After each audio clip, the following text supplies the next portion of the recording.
बिहार में चुनावी माहौल में जबरदस्त तूफान आ गया है। प्रधानमंत्री नरेंद्र मोदी जमुई में थे, वहां उन्होंने लालू पर जमकर निशाना साधा है। प्रधानमंत्री नरेंद्र मोदी ने बिहार की जमुई में रैली की, निशाना सीधे सीधे लालू राज, भ्रष्टाचार, इंडिया गठबंधन पर किया। मोदी का हमला था कि देश का नाम खराब करने वाला आपका भला नहीं कर सकते।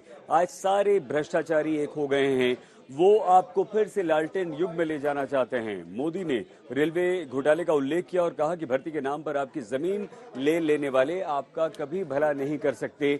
और क्या कहा मोदी ने, बताएंगे आपको हमारे साथी आशुतोष।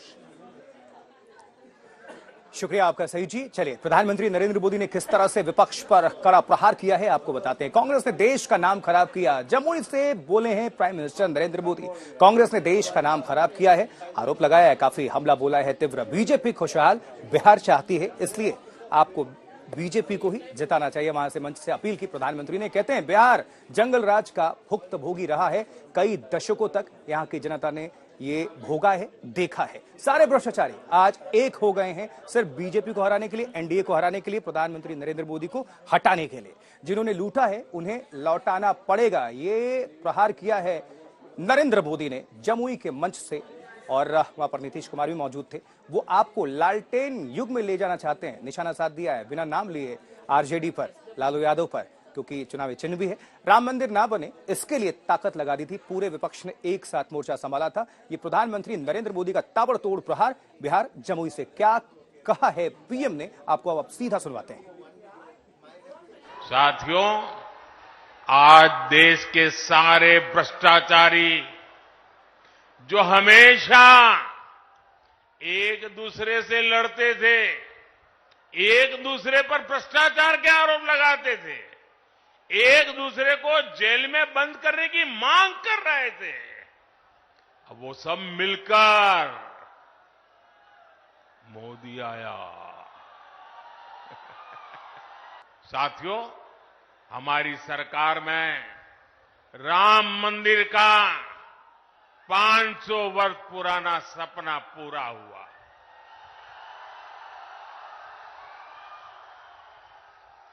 जबकि यही आरजेडी कांग्रेस ने राम मंदिर ना बने इसके लिए पूरी ताकत लगा दी थी। एनडीए सरकार गरीबों की उनकी जमीन का प्रॉपर्टी कार्ड दे रही है, जबकि आरजेडी के लोग गरीबों की जमीनों पर कब्जा करते हैं। हम महिलाओं को सुरक्षा की गारंटी देते हैं, बेटियों को नए अवसर देते हैं, जबकि आरजेडी के लोग जंगल राज में बेटियों को सड़कों से उठा लिया जाता था। तो प्रधानमंत्री मोदी बिहार में थे तो गठबंधन के अन्य नेता भी आज नजर आए। चिराग पासवान वहां पर नजर आए, नीतीश कुमार वहां पर नजर आए, उन्होंने भी संबोधित किया। क्या कुछ कहा आपको सुनाते हैं। आप सोच लीजिए, कोई घर से बाहर नहीं निकलता था, अब कितना देर तक लोग, लड़का हो लड़की हो, सब निकलते हैं। अब कैसा हो गया, तो याद करिएगा कि जितना काम पहले कुछ नहीं था और 5 के बाद हम ही लोगों ने काम किया है, इसलिए याद रखिएगा जो काम आज तक नहीं किया, अब वो तो झूठ मूठ के बीच में हम एक बार साथ कर लिए थे, आज झूठ मूठ के अपना बात करता है। जो काम हम ही लोगों का है, हम ही लोगों का किया हुआ, तो उसके बाद तो हम देखे गड़बड़ करता था, फिर छोड़ दिए। अब सब दिन के लिए फिर हम लोग साथ हो गए, अब कभी इधर उधर नहीं होने वाले। ये मेरे प्रधानमंत्री, अब लोग चुनाव प्रचार शुरू हुआ है तो अब एक्टिव होंगे, पर मेरे प्रधानमंत्री को आप देखिए, ज्यादा दूर भी जाने की जरूरत नहीं। पिछले 2 महीने का ही उनका कार्यक्रम आप उठा के देख लीजिए। कोई दिन ऐसा नहीं है जब मेरे प्रधानमंत्री देश के अलग अलग कोने में ना जा रहे हो। ये मेहनत जनता को विश्वास दिलाती है मोदी की गारंटी के प्रति। और जब मोदी की गारंटी अगर घर घर आज की तारीख में, तो देश में क्या दुनिया में लोग मोदी की गारंटी की बात करते हैं। तो ऐसे में 400 प्लस का जो लक्ष्य है वो तो हम लोग पूरा करेंगे ही करेंगे, बट उसमें बिहार की 40 सीटों का एक महत्वपूर्ण योगदान रहेगा। तो जब बिहार की बात चल रही है तो यहाँ पर राजनीति भी अपने चरम पर है और राजनीति की धुरी में है परिवारवाद। जहाँ बीजेपी परिवारवाद को लेकर निशाना साध रही है तो आरजेडी भी फुल कमान में है और इसी को लेकर बीजेपी को घेरते हुए है। चुनाव प्रचार में आ रहे हैं तो लगातार परिवारवाद के बारे में वो बोलते रहे और पहली चुनावी जनसभा का शुरुआती वो परिवारवाद के उम्मीदवार से कर रहे जो कि उनके उम्मीदवार हैं। तो आप देख सकते हैं उनके कथनी और करनी में कितना भारी अंतर है। और इस बार लगातार जो है एनडीए खेमे से जिसका जिक्र कहते थे कि परिवारवाद बहुत बड़ा है, सबसे ज्यादा टिकट दिए जा रहे हैं। हमने कभी किसी के बेटा के या बेटी के इलेक्शन लड़ने पर कोई आपत्ति उठाई? परिवारवाद का मतलब है पार्टी परिवार के लिए है, पार्टी का नेता परिवार का होगा। पिता हटेंगे तो पत्नी बनेगी मुख्यमंत्री या बेटा बनेगा उप मुख्यमंत्री। और अब बहनों की फौज बढ़ती जा रही है, इसे कहते हैं परिवार। और ये कई जगह पर है। करुणानिधि हुए स्टालिन देश में कई जगह पर है। और हमारे पे नरेंद्र मोदी जी एक चाय बनाने वाले के यहां गरीबी में पैदा हुए, आज देश के नेता बने। ये देश परिवारवाद से चिढ़ रहा है। कि जंगल में सियार को किसी कारण से उसकी पूंछ कट गई, तो पूंछ तो बहुत इंपॉर्टेंट चीज होता है, लेकिन जब जमात में गया तो सोचा कि हम क्या करें, तो कहीं ये सब कोई पूंछ काट लो, पूंछ बड़ी खराब होता है। तो वही लालू जी कर रहे हैं। हाँ, और परिवारवाद किसको कहते हैं? जिसमें कोई सलाहियत नहीं हो, कोई जन आंदोलन नहीं किया हो, कोई सामाजिक कार्य नहीं किया हो और उसको अपने बल पर, अपने प्रभाव के बल पर एमएलए, एमपी, मंत्री बना देते हैं, उसको परिवारवाद कहते हैं।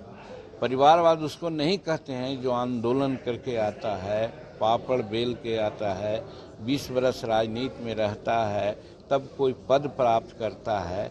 वैसे लोगों को परिवारवाद की बात नहीं कही जा सकती है। लालू जी का परिचय ही है परिवारवाद। हम लोग ये चिंतित हैं कि लालू जी ने 2 बेटा 2 बेटी को तो उतार दिया, हमारी 5 बहनें बच गई है, उनको कब उतारते हैं ये तो बताओ। एनडीए के उम्मीदवार जीतन राम मांझी क्या कहते हैं? आज तक न्यूज से बातचीत। छोटे छोटे 2-3 सवाल लेंगे। आज चर्चा थी कि संतोष मांझी गया से लड़ेंगे, तो चुनावी मैदान में आप एक बार फिर से उतरे। अब ये अलग हम लोग की पार्टी की बात है। हमारे पार्टी के जितने लोग हैं सब लोगों को मन में ही हुआ कि आप चुनाव लड़िए। और चुनाव लड़ने के पीछे यही है, जैसे राजू जी कहे, अन्य लोग कहे कि संतोष जीतेंगे तो एक एमपी रहेंगे, अब आप जीतिएगा तो वहाँ कदावर मंत्री बनिएगा, तो कुछ तो लोभ रहा। केंद्रीय मंत्री बनने की इच्छा है? इच्छा नहीं है, लोग की इच्छा है। हम हाँ, लोग की इच्छा है। हम तो मुख्यमंत्री जीतन मांझी जी, नामांकन करने से पहले आप अयोध्या गए थे, भगवान राम का दर्शन किया, आपने क्या मांगा राम जी से? देखिए, हम मन से बहुत बड़ा आस्तिक हैं, मन से, ऊपर ऊपर भले नहीं हूँ, लेकिन मन में आस्था रहती है। अयोध्या की बात क्यों पूछते हैं? हम वैष्णो देवी गए हैं, हम हरिद्वार गए हैं, हम द्वारिका गए हैं, हम क्या कहते हैं कि ये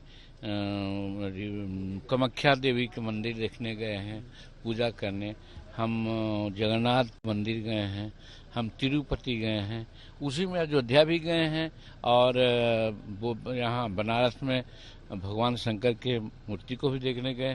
तो एक के बारे में क्यों पूछते हैं? आप तो बोले कि भगवान राम को हम नहीं मानते हैं। नहीं, हम नहीं मानते हैं सो बात नहीं है।